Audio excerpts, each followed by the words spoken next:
Assalamualaikum warahmatullahi wabarakatuh.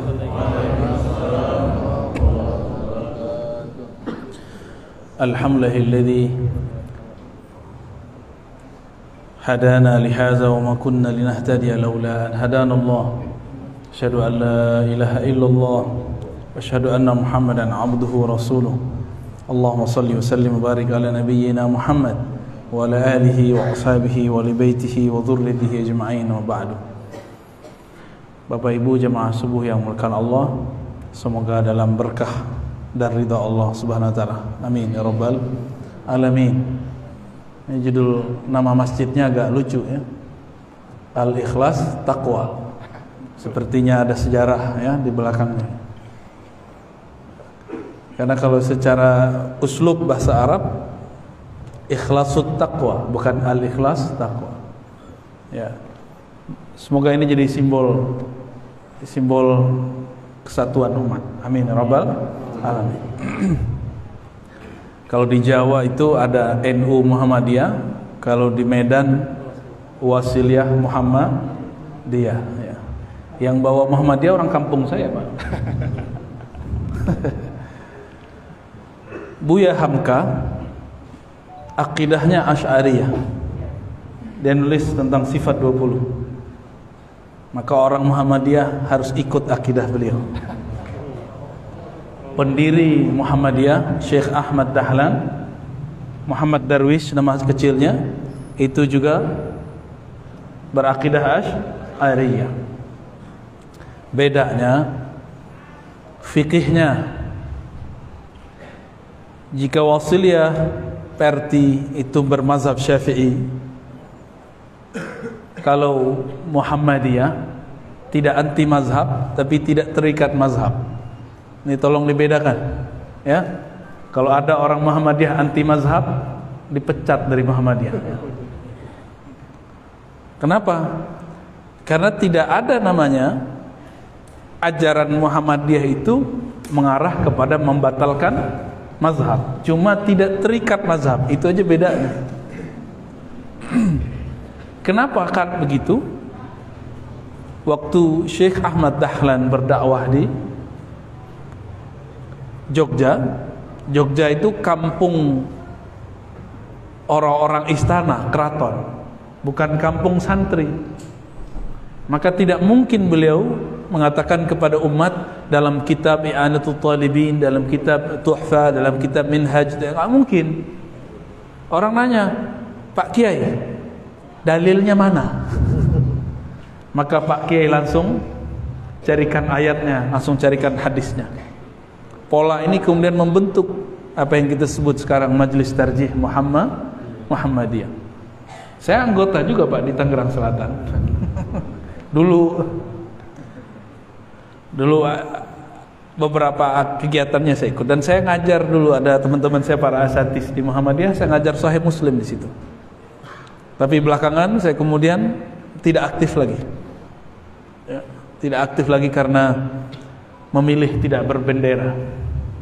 Cukup bendera saya Ahlus Sunnah wal Jamaah. Ya. Apalagi yang unik, Buya Hamka dan ayahnya, begitu juga pendiri Muhammadiyah, mereka sebenarnya bertasawuf. Muhammad Darwish alias Syekh Ahmad Dahlan itu sebelum ke Makkah belajar kepada Syekh Saleh Darat. Syekh Saleh Darat ini mensyarah kitab hikam dalam bahasa Jawa. Tahu mensyarah, mengurai. Jadi Syekh Ahmad Dahlan bisa bangun Muhammadiyah itu karena beliau pernah belajar ketulusan. Maka beliau mengatakan, jangan hidup dari Muhammadiyah, tapi hidupkanlah Muhammadiyah. Itu kalau orang nggak bertasawuf nggak ngerti itu. Itu basicnya adalah al-ikhlas. Kalau nggak nyampe. Banyak orang yang dompleng satu pergerakan karena ingin hidup di situ. Sedangkan pendirinya mengatakan jangan hidup dari sini, tapi hidupkan. Kenapa?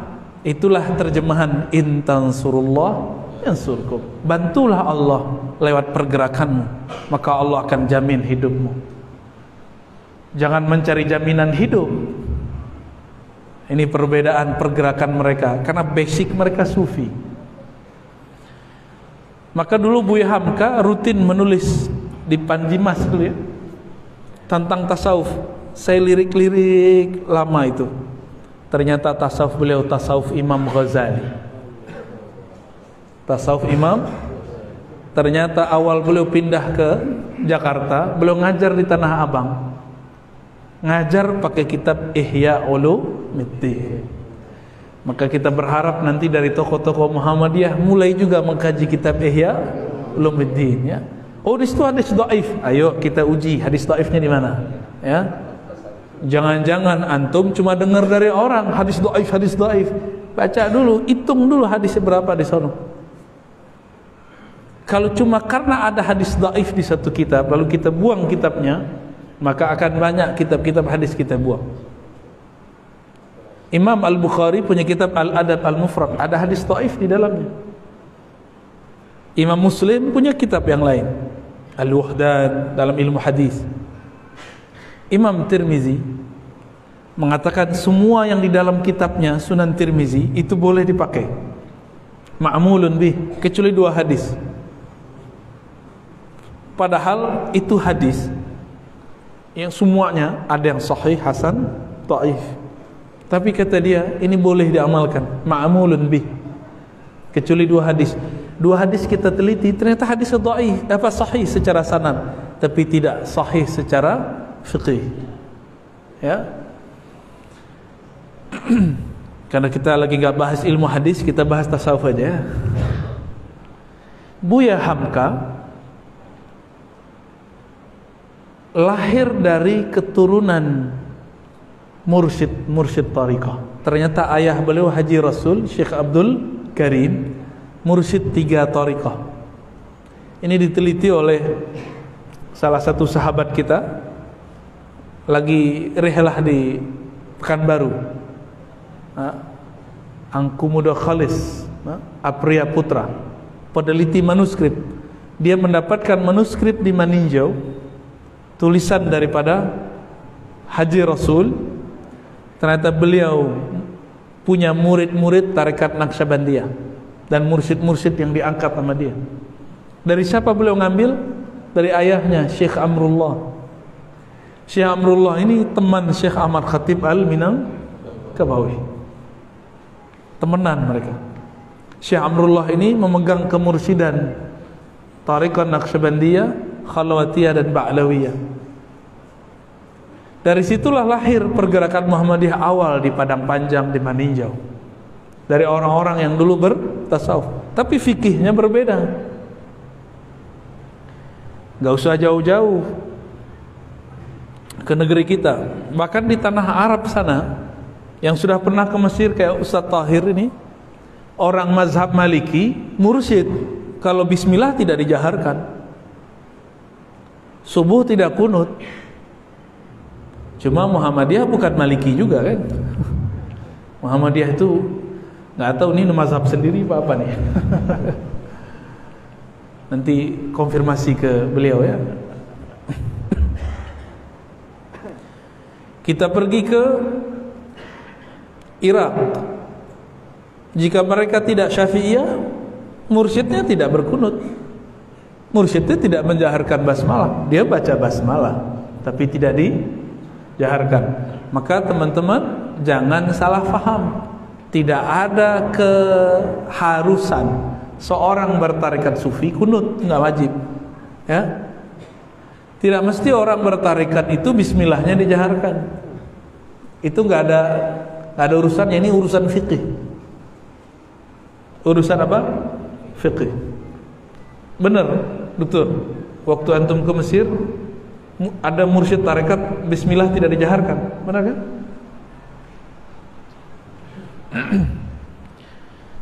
Maka jangan gagal faham. Aswaja ahlus sunnah itu tidak mesti berkunut, tidak mesti bismillah dijaharkan, kecuali masjid yang mengatakan masjid kita ahlus sunnah bermazhab Syafi'i, baru dia bismillah dijaharkan, berkunut. Saya yakin kalau ustadz mimpin di masjid Wasiliyah juga bismillah aja dijaharkan. Katanya dulu nih musola Al-Ikhlas ya. Terus ada Taqwa Muhammadiyah ya. Harusnya sesekali kunut, sesekali ya. Biar pewakafnya ajib. Biar kelihatan ini masjid persatuan umat ya. Amin ya rabbal. Ya, sesekali Ustaz, sesekali.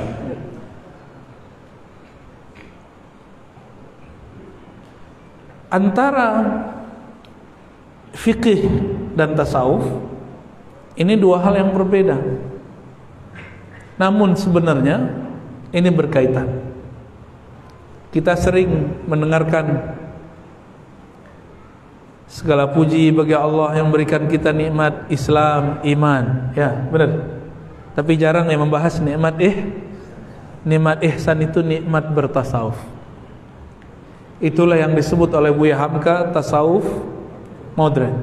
Kumpulan dari tulisannya di Panjimas, hasil bacaannya terhadap kitab Ihya Ulumuddin.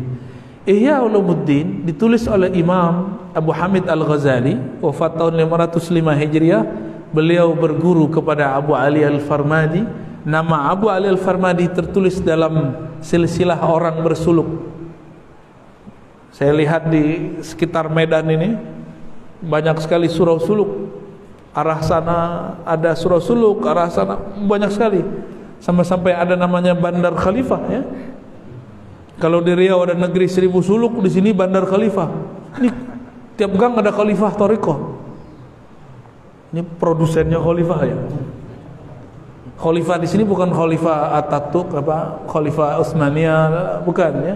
Khalifah berarti pengganti guru, mursyid. Maka dalam hal ini sebenarnya antara orang-orang yang sekarang menyebut dirinya Muhammadiyah dengan orang-orang yang menyebut dirinya Naqsyabandiyah itu ada hubungan spesial dalam keilmuan tasawuf. Bedakan ilmu tasawuf dengan bertasawufnya. Udah habis dia nih. Oh, bisa lagi ya. Kayaknya kalau kita sebut tasawuf dia langsung mati ya.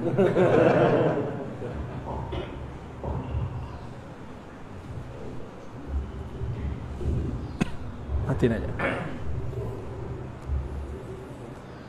Imam Abu Ali Al-Farmadi, silakan dicek kalau sudah baca Ihya Ulumuddin semua, nanti ketemu nama beliau di situ. Ya. Itu orang yang disebut dalam silsilah Thariqah An-Naqsyabandiyah. Zikirnya Ismul Jalalah, menyebut nama Allah, Allah, Allah di kalbunya. Itulah amalan dari ayahnya Buya Hamka yang bawa Muhammadiyah ke Sumatera Barat. Murid-murid beliau lah yang datang ke sini, ke Medan. Murid beliau datang ke mana-mana. Itu yang menyebarkan Muhammadiyah sampai ke Singapura dulu.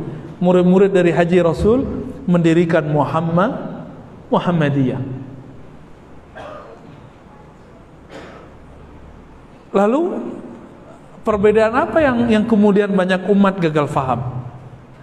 Orang mengira kalau bertasawuf itu mesti yasinan. Kalau Haji Rasul bertarekat dengan yasinan itu beda. Yasinan bab fikih. Karena dia punya guru namanya Syekh Bakri Syata Sulaiman Rasuli. Syekh Sulaiman Rasuli juga punya guru Bakri Syata lewat jalur Ahmad Khatib Al-Minangkabawi. Itu jalurnya. Jadi kakek guru jatuhnya. Mereka sama-sama ngaji kitab I'anatut Talibin, tapi beda pemahaman. Kitabnya sama, beda faham.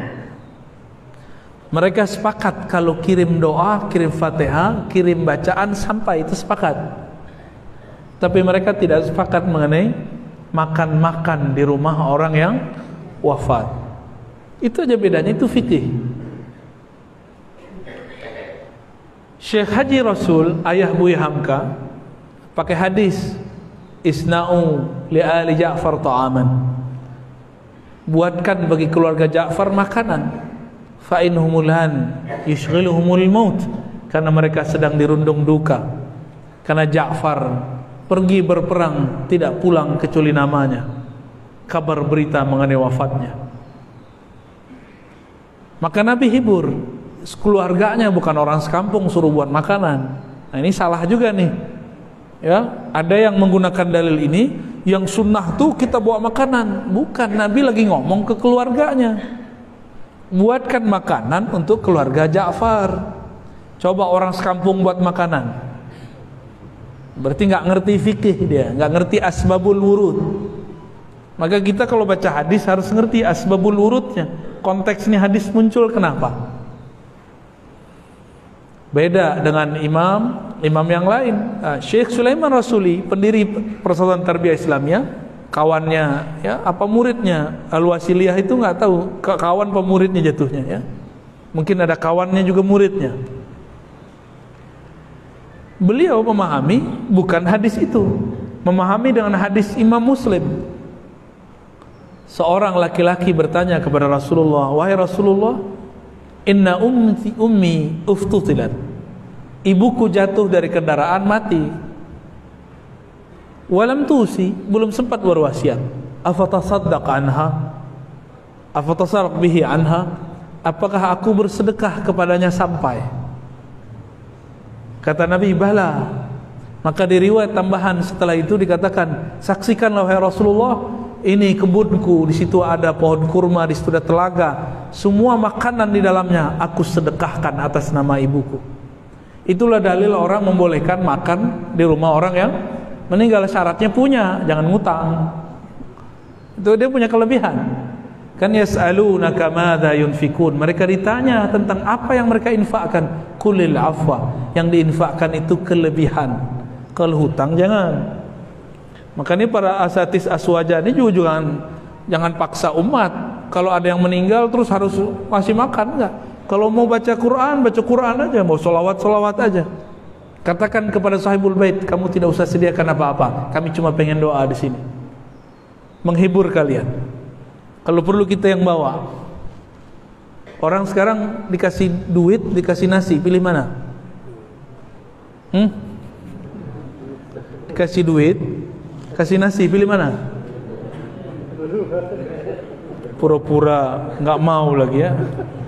Pasti duit.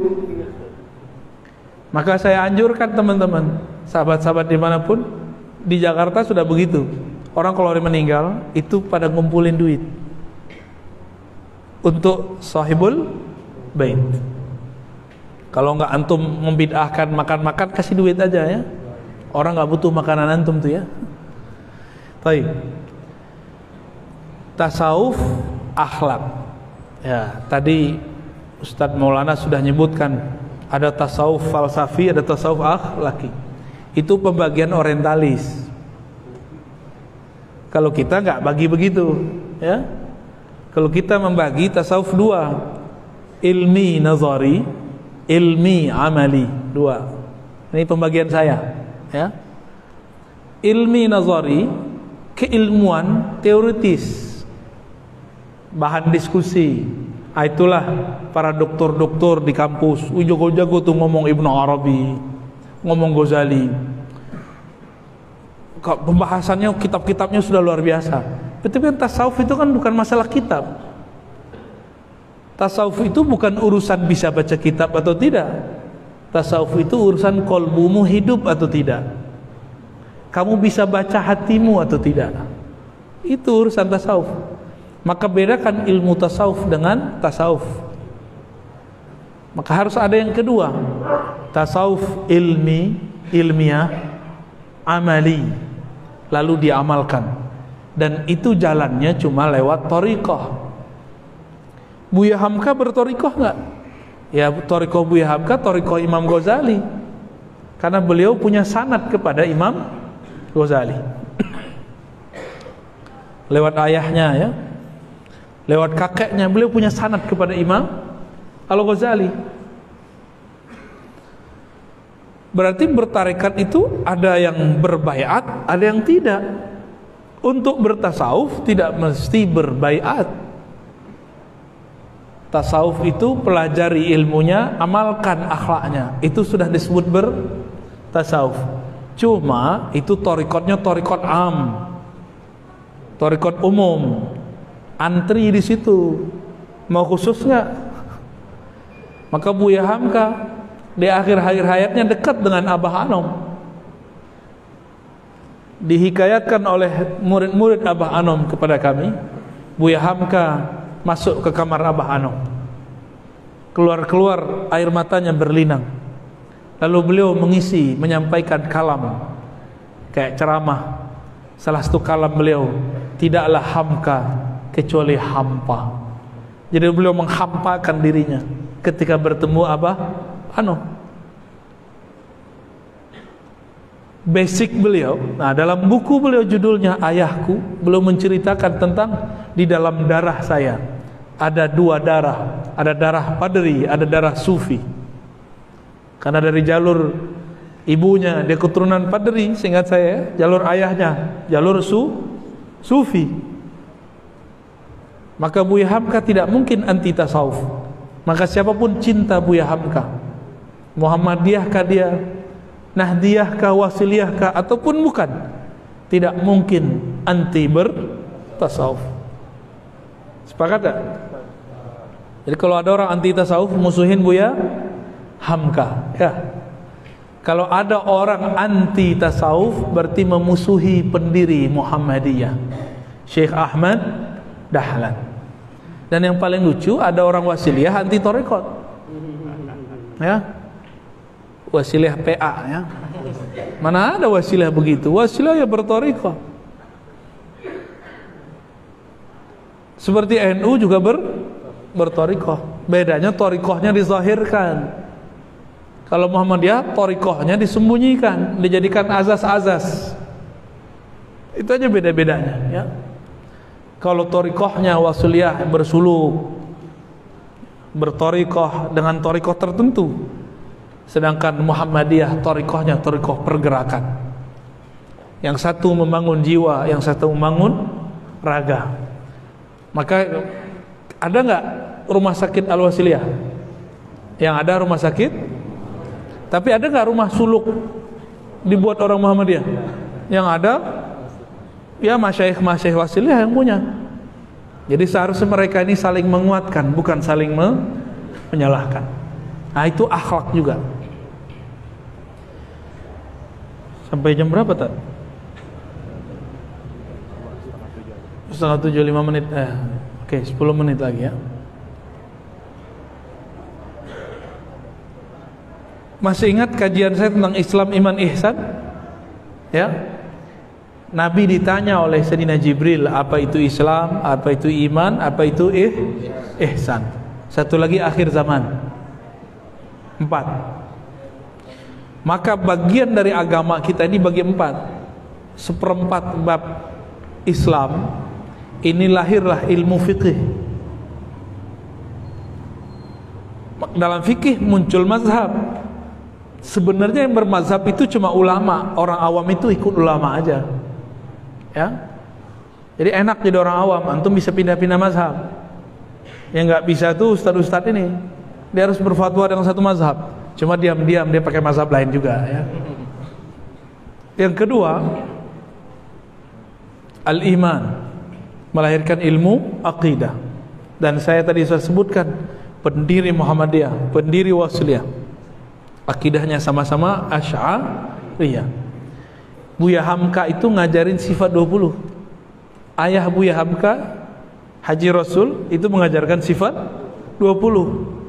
Tapi mohon maaf, saya sudah jarang dengar orang Muhammadiyah ngajar sifat 20. Ini PR besar kita ini, Buya, ya, Ustaz. Karena abu-abu. Coba buka Tarjih Muhammadiyah halaman depannya itu. Itu jelas akidahnya persis sebagai akidah Ahlussunnah. Akidah Ahlussunnah Asy'ariyah, cuma nggak dibunyikan. Ya, pembukaan itu tentang akidah. Itu bisa disyarah itu kalamnya, ya. Saya punya buku Tarjih Muhammadiyah itu sudah lama, lengkap semua jilidnya. Akidah Asy'ariyah Maturidiyah. Kenapa harus disebut Asy'ari? Karena beliaulah yang meriwayatkan akidah Ahlus Sunnah. Ada 3 imam, Asy'ariyah, Maturidiyah, Thahawiyah. Ini insya Allah jam berapa Ustaz? Bukan, yang Thahawiyahnya jam 9, tapi sudah terbatas ya? Ya, nanti kita yang jarang dikaji orang itu akidah Imam Thahawi. Imam Thahawi ini muhaddits kabir, ahli hadis. Maka banyak orang mencatut nama beliau untuk memalsukan akidah ahli hadis. Mungkin untuk Muhammadiyah zaman now cocok tuh akidah Thahawi. Kalau gengsi dikit nyebut Asy'ari Maturidi, sebut saja akidah kami Thahawi ya. Ini bocorannya ya. Nanti kalau mau dengerin di situ di Alwa Wasilah insyaallah. Dan yang ketiga al-ihsan. Ihsan itu coba di situ. Ini fokus saya sebentar. Ihsan itu secara harfiah artinya membaguskan, menyempurnakan. Kalau dulu Bapak Ibu sahabat pernah diperhatiin guru lagi sekolah, lagi belajar, itu bersikap yang bagus gak? Kalau kita ketemu guru kita di depan, kita akan mencoba mengikutinya dengan penuh seksama, karena kita berhadapan dengannya. Kalau lagi ujian, kita merasa diawasinya. Itulah ihsan. Jika dalam bab akliyah, belajar secara intelektual, kita butuh guru yang mengawasi, butuh guru yang dipandang. Kenapa dalam bab rohani kita menolak adanya guru? Nggak usah ada guru, langsung aja kepada Allah. Antum berhenti sekolah kalau gitu ya. Semuanya jangan sekolah, karena sekolah itu intinya berguru. Maka ihsan itu jika belum merasa dipandang oleh Allah, maka rasakanlah dipandang oleh guru. Jika hadir rasa itu, baru kita bisa merasa memandang guru. Disebut namanya rabitatul hub, ikatan cinta antara guru dan murid. Cinta ini bukan cinta syahwat, ini cinta nur, cinta cahaya di dalam kalbu, yang membuat seorang murid mendoakan gurunya setiap saat. Imam Ahmad bin Hanbali mengatakan, munzu arba'ina sana, semenjak 40 tahun yang lalu, aku selalu mengirimkan doa di dalam doaku untuk imamku, guruku Asy-Syafi'i. Jadi selevel Imam Ahmad itu berguru, selevel Ghazali berguru. Antum bukan Imam Ahmad, bukan Imam Ghazali, terus bilang gak usah berguru, bermusyid ya. Maka benarlah kalam mereka, man la syaikha lahu fa syaikhuhu syaitan. Yang tidak berguru, gurunya syaitan. Syaitan bisik-bisikin dia. Baca buku aja, ya baca buku itu namanya berguru, tapi tidak ada orangnya. Kalau baca buku bisa salah paham gak? Bisa nanya ke buku gak? Bisa gak nanya ke buku? Ya bisa. Buku gak bisa jawab. Tapi kalau ada guru yang hidup, kita bisa mendengar jawabannya. Maka disitulah muncul dari tasawuf itu metode-metode. Metode itu kemudian disebut thariqah. Kurikulum thariqah ini ada yang bernama kurikulum yang dirumuskan Imam Bahauddin Shah Naqsyaband, bernama Naqsyabandiyah. Ada yang kurikulum disusun oleh Syekh Abdul Qadir Jilani, maka disebut Qadiriyah. Ini kurikulum menerjemahkan Quran, bukan buatan imam. Dia cuma menyusun dari Quran Sunnah, zikir apa yang cocok untuk murid. Jadi tarikat itu bukan buatan imam, tapi disusun oleh imam dari dalil-dalil yang sahih menurut beliau. Kurikulum sama, mursyidnya beda. Sama-sama rumah makan Padang, rasanya beda nggak? Sama-sama rendang, rasanya beda. Yang beda siapanya? Yang masaknya. Yang masak itulah mursyid. Jadi jika ada rumah makan gak enak, jangan salahkan rumah makannya, tapi salahkan ya siapa namanya? Cecep orang Sunda. Oke? Maka saya mengimbau, mari cari guru, jangan berhenti berguru. Selevel ulama besar berguru, apalagi kita. Dan terakhir bab akhir zaman kita bahas di lain waktu, insya Allah. Mari sempurnakan agama dengan 4 pilar ini: Islam, iman, ihsan, akhir zaman. Wallahu taala alam.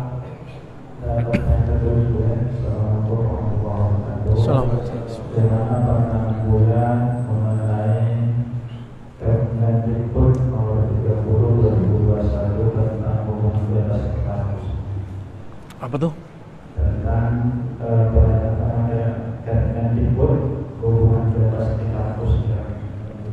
Hubungan bebas itu apa tuh? Itu tanya ke Pak dosen aja ya. Saya dosen swasta dan tidak ada urusan dengan menteri apa kebudayaan ya. Udah urusan mereka lah ya. Mungkin saya nggak pakar jawab itu. Nanti jawab Pak dosen nih. Ini Pak dosen semua ini. Kemudian kapan kita merasa bahwa kita sudah boleh pindah thariqah lain karena ada yang berthariqah lebih dari satu jenis thariqah? Boleh nggak doktornya lebih dari satu? Boleh, selesai dulu doktornya. Jangan ngaku dokter 3 kalau wisudanya cuma sekali. Ini kawan ngomong, thariqah saya banyak. Cuma dia di wisudanya cuma sekali. Paham maksudnya? Sebenarnya orang tuh berthariqah itu cuma ngikut-ngikut aja.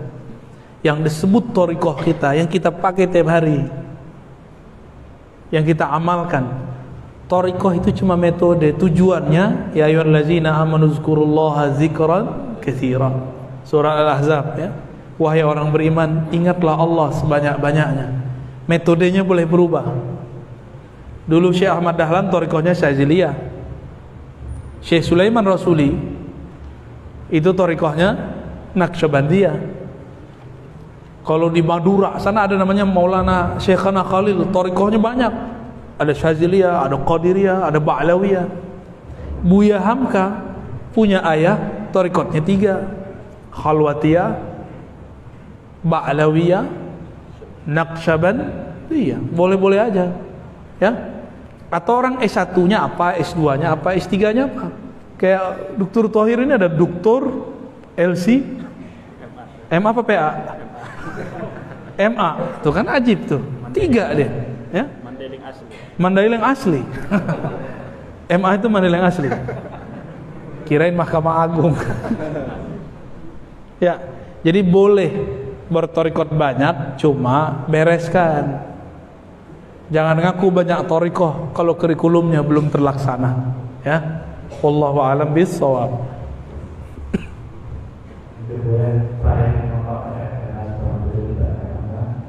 Mungkin ada kata rahasia apa hukum ada murid Nabi?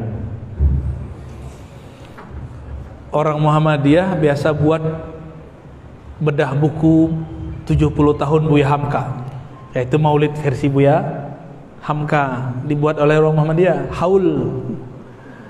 Kalau orang Wasiliyah sama NU, haul itu pakai bahasa Arab. Haul. Ya, haul itu kan 1 tahun, sanah wahidah, sanah kamilah.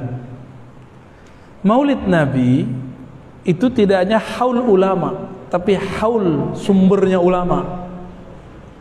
Peringatan bedah buku sayyidnya para ulama, Sayyidina Nabi sallallahu alaihi wasallam.